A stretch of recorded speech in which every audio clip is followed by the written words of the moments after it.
Bonsoir à toutes et à tous, heureux de vous retrouver pour la tranche info en direct sur votre antenne Canal 10 Télévision avec au programme de cette soirée Info 10, le journal local et régional qui sera suivi du focus, une heure de débrief sur l'actualité et ce soir nous parlerons bien évidemment du pass sanitaire et de la vaccination obligatoire. Vous le savez, l'Assemblée nationale a voté l'article 1er du projet de loi de sécurité par rapport à la crise Covid. Ça commence très très bien. On en parlera donc après la coupure pub de 19h avec une de nos sentinelles, Guillaume Vince, qui sera en présence de maître Myriam Massingo Lacavé. Et pour l'instant, place à l'actu.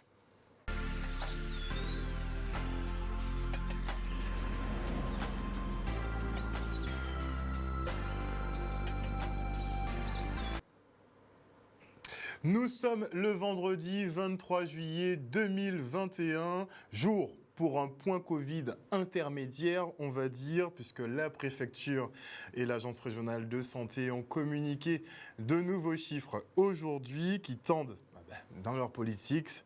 Depuis lundi donc, depuis lundi 19 juillet, pour que nous soyons précis, eh bien, 597 cas positifs ont donc été dénombrés contre 281 cas pour toute la semaine passée. Donc en 4 jours, on a eu quand même 597 cas selon les autorités. Le taux de positivité passe donc de 4,5% à 9,8% en à peine 4 jours. On a quand même doublé les valeurs. Le taux d'incidence a lui aussi doublé, lui de 158 pour 100 000 habitants. Donc on a dépassé officiellement le seuil d'alerte. Le facteur de reproduction, lui, est à 1. Eh bien, il est passé à 2,17, ce qui veut dire en somme que chaque personne est en mesure d'infecter plus de 2 autres. 2 nouveaux clusters ont été déclarés, ce qui porte à 14 le nombre de clusters totaux en Guadeloupe. Et à cela, effectivement, eh bien, le préfet de région Alexandre Rochat rappelle les mesures qui ont été prises, à savoir l'obligation du port du masque en extérieur pendant la journée. Et la petite nouveauté du jour, eh bien, ce sont les interdictions de rassemblement de navires. Donc fini les boat parties, ça va être extrêmement contrôlé au niveau des îlets.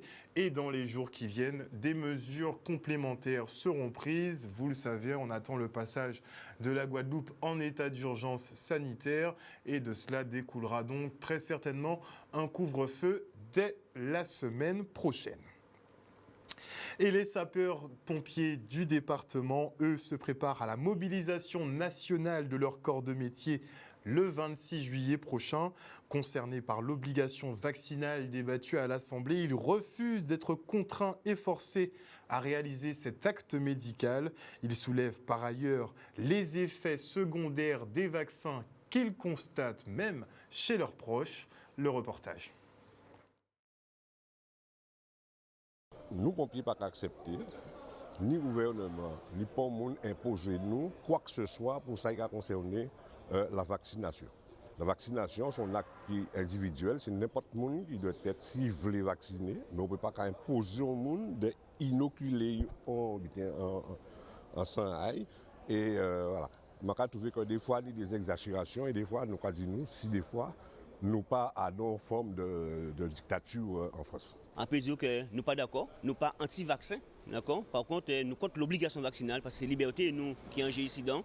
Et que la population savent aussi que nous toujours pour précaution nous.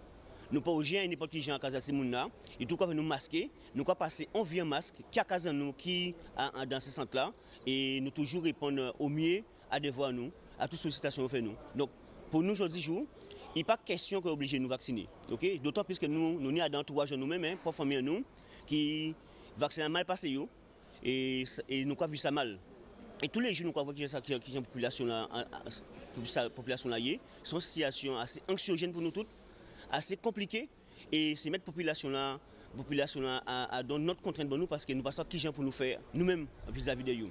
Les policiers, ils n'ont pas à dépendre comme nous de la fonction publique territoriale, puisque ils gérés en fait administrativement par l'État. Et l'État nous savent, en Guadeloupe ou en France, n'importe côté, les policiers, c'est là où on va trouver des gens, vraiment, ils ont fait du n'importe quoi.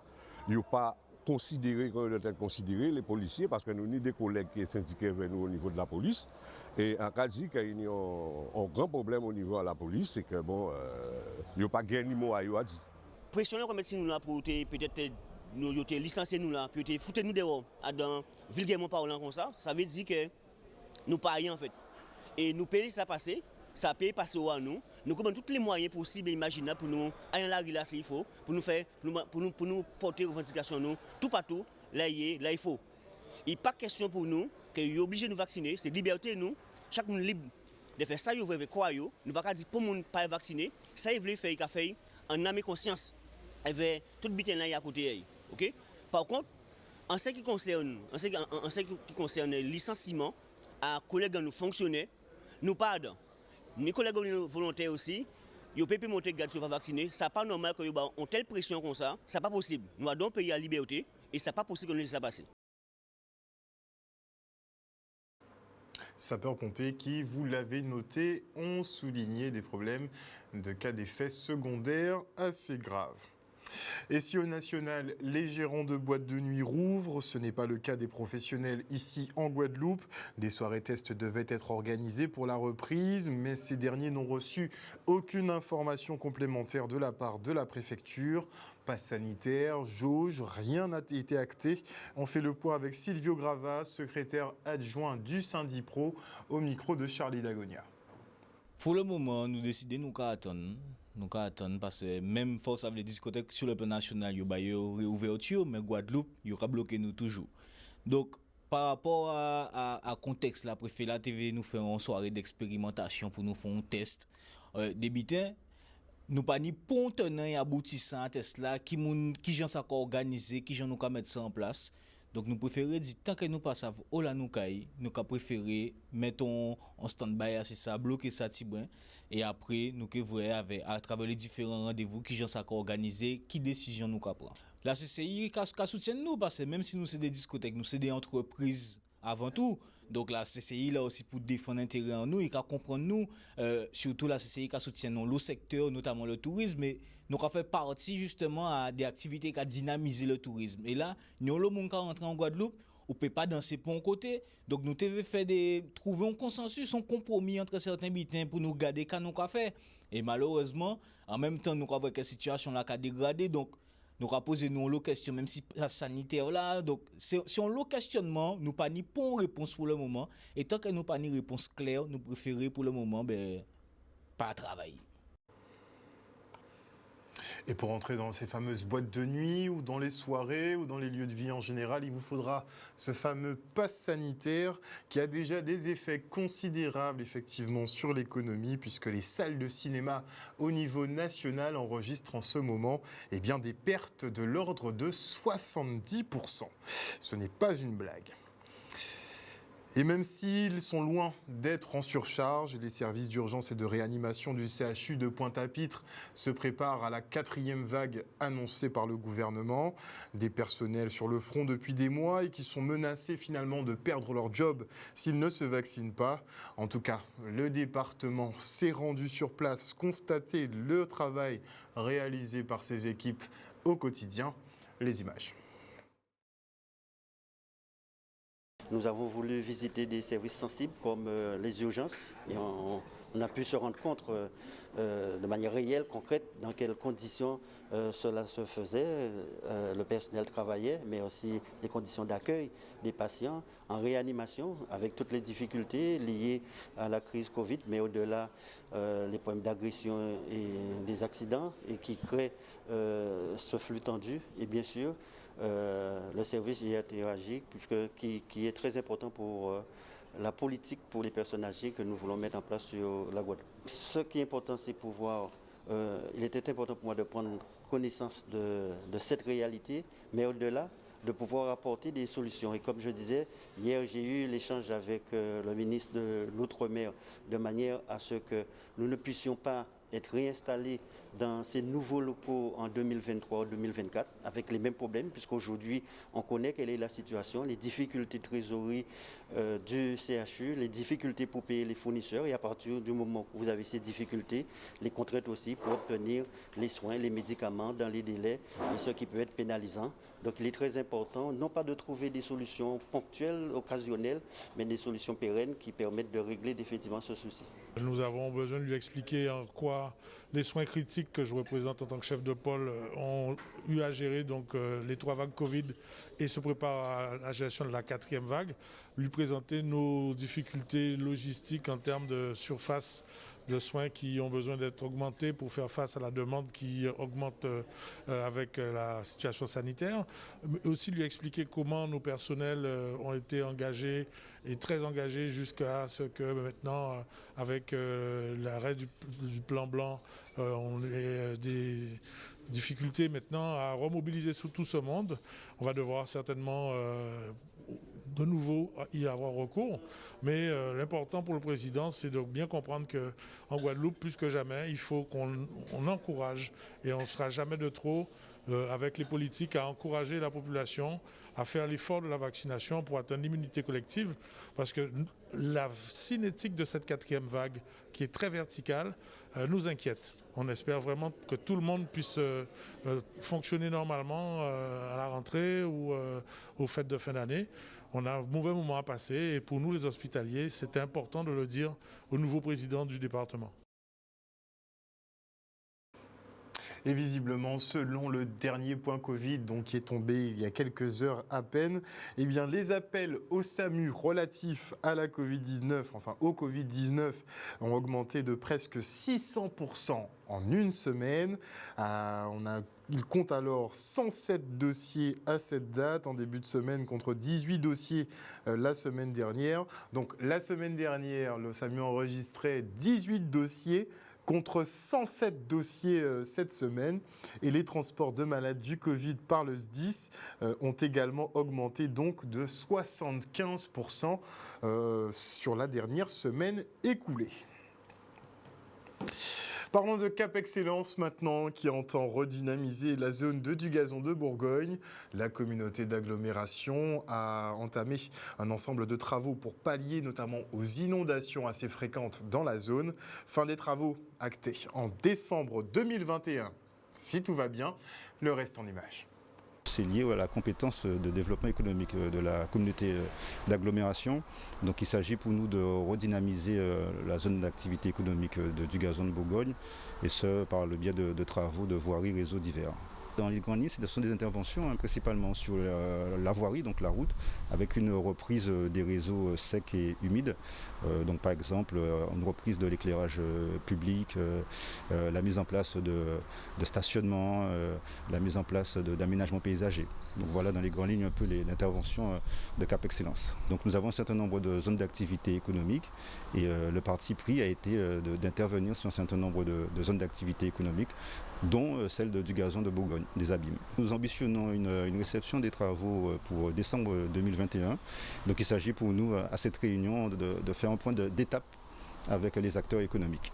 Et bien, vous avez les acteurs économiques, ce sont ceux qui sont présents sous la zone, ce sont les entreprises, les commerçants et puis les prestataires de services. Et ce n'est pas la première réunion publique.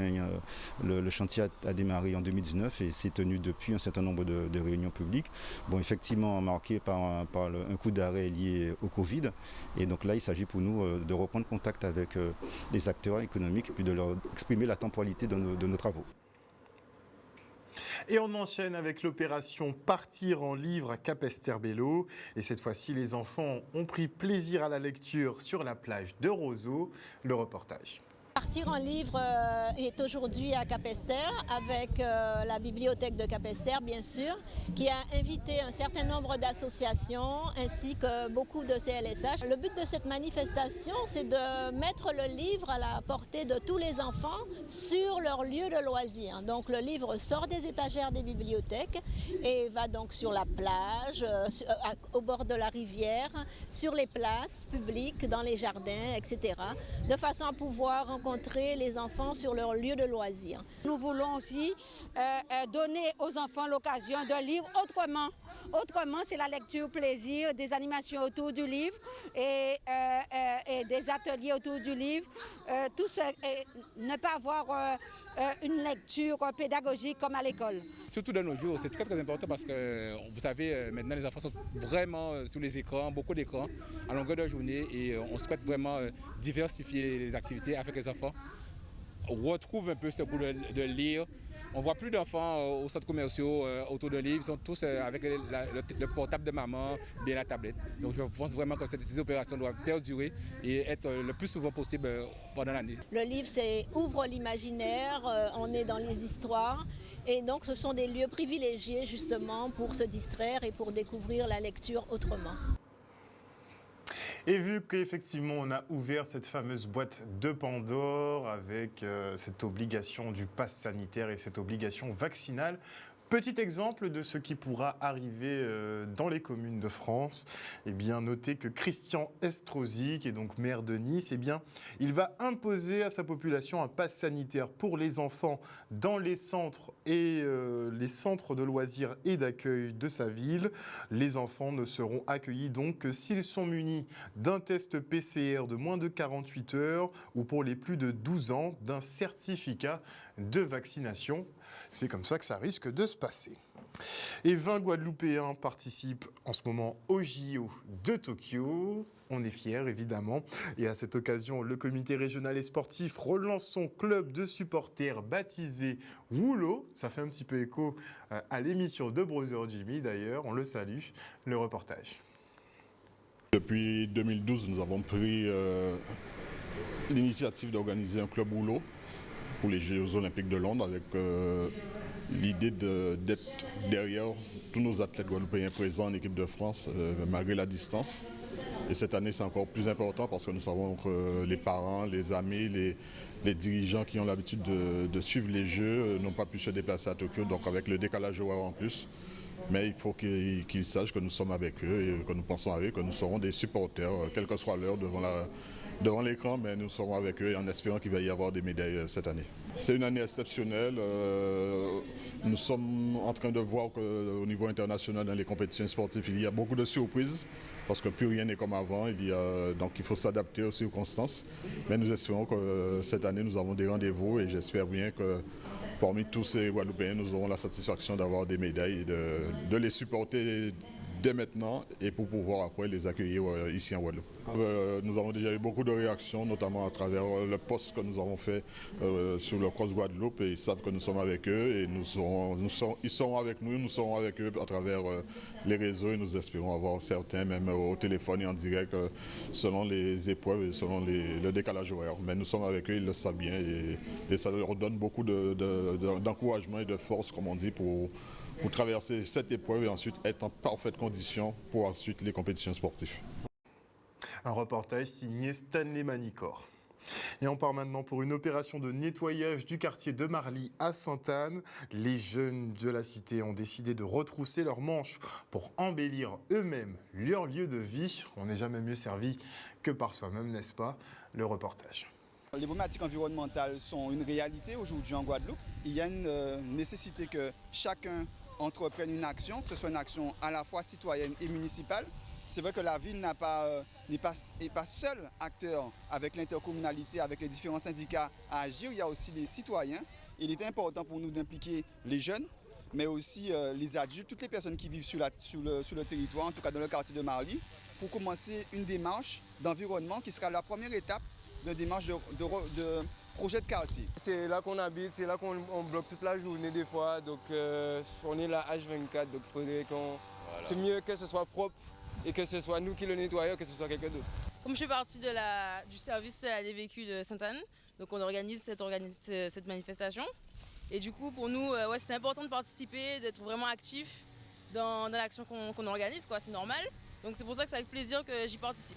Bon, moi je fais en sorte que ça n'arrive pas, donc j'espère que d'autres vont prendre conscience que jeter des ordures partout au bout d'un moment, ça c'est des ordures de plusieurs années. Hein. Donc là, on a une montagne d'ordures d'au moins 2 ans là. Donc voilà, c'est à force de jeter. Tout le temps, on dit on va ramasser, on ramasse jamais. Donc voilà.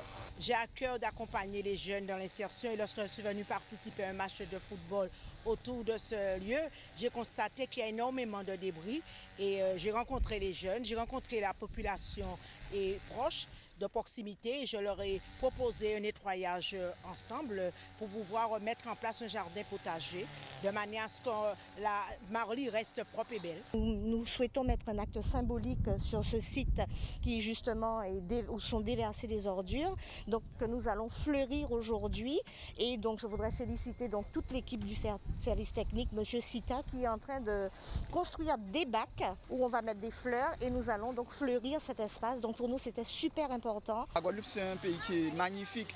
On a une chance extraordinaire. On vit dans des conditions merveilleuses. Alors, vraiment, si je peux faire profiter de cet appel et de vous montrer l'exemple de ces citoyens, de ces habitants, de ces élus, de ces administratifs, de ces techniciens qui sont venus nettoyer le terrain, eh bien, j'appelle la population un peu plus au maximum de respect, de bienveillance par rapport à notre territoire parce que c'est pas pour demain. Avant, on disait c'est demain. On voit déjà les conséquences du changement climatique. Donc, travaillons pour aujourd'hui qu'on ait une meilleure situation environnementale. Voilà, chers téléspectateurs, nous sommes arrivés au terme de ce journal.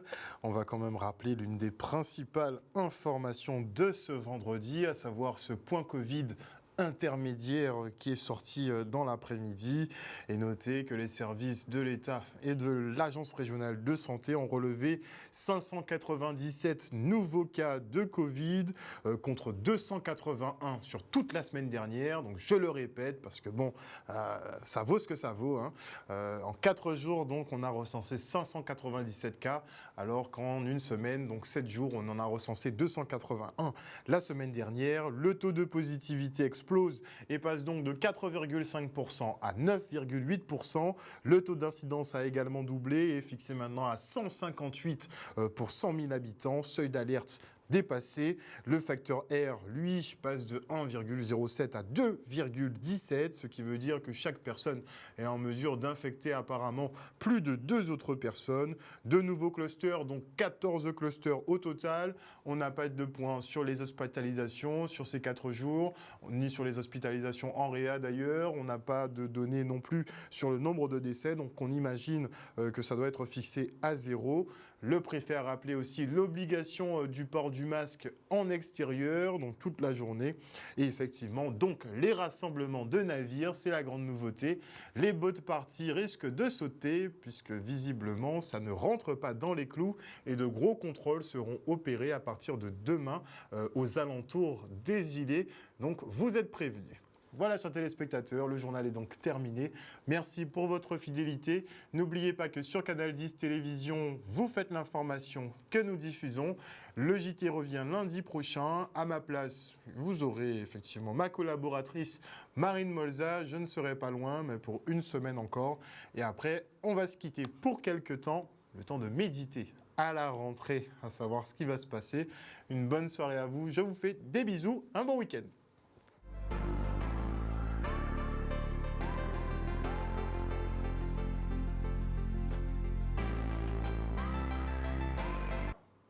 À venir dans la tranche info sur Canal 10, le focus, et nous allons bien sûr revenir sur cette obligation vaccinale et ce fameux pass sanitaire qui rentrera pleinement on va dire, dans nos vies à partir du 1er août, c'est dans une semaine à peine, même pas. Et donc, pour en débattre avec moi, je recevrai Guillaume Vince, une sentinelle qui est très pointue sur les chiffres. On va analyser un peu ce qu'on nous présente. On n'avale pas tout comme ça, n'est-ce pas? Nous aurons aussi une avocate, maître Myriam Massingo-Lacavé, qui pourra un peu nous éclairer sur les procédures de licenciement. Vous le savez, le gouvernement est en train de mettre une pression folle sur les salariés, notamment les salariés de la santé, afin qu'ils se fassent vacciner au plus tard, donc pour le 15 septembre prochain. Et donc la date butoir pour la première dose, je crois qu'elle est fixée aux alentours de mi-août. Donc il faut que vous ayez fait votre première injection normalement pour mi-août si vous voulez rentrer dans les clous de septembre. Sinon, ce sera procédure certainement de licenciement. Elle nous donnera les tenants et les aboutissants puisque la loi n'est pas tout à fait encore votée mais visiblement déjà en application. On en parle après la pub. Et avant cela, je dis bonsoir à Moïse Caramel, bonsoir à Luana Nativité Luna, bonsoir à Colette Gopi, bonsoir à Ampasav Mako, bonsoir à Lucette Malinure, bonsoir à Odile Zingilet, bonsoir à Dimitri Gobardan, bonsoir au général Franck Abar, bonsoir à F.V. Garnier, bonsoir à Véronica NS Prod, bonsoir à Franz Le Sieur, bonsoir à qui d'autre, à Marie-Hélène Borès, à Alizé, à Émilienne Laurent, bonsoir à Marcelin Comment, à Johanna Bon, à Teddy Carvigan, bonsoir également à Flo Lubinette, à Lucette, bonsoir à Marie Rutil, à Patrice Mathurin Félicité, à Marina Adon, à Jean-Michel Charléry, à Jérôme Parasoumin Graël. Ouf. Bonsoir en tout cas à tous les internautes qui nous suivent. Je suis désolé, vous êtes beaucoup trop nombreux ce soir.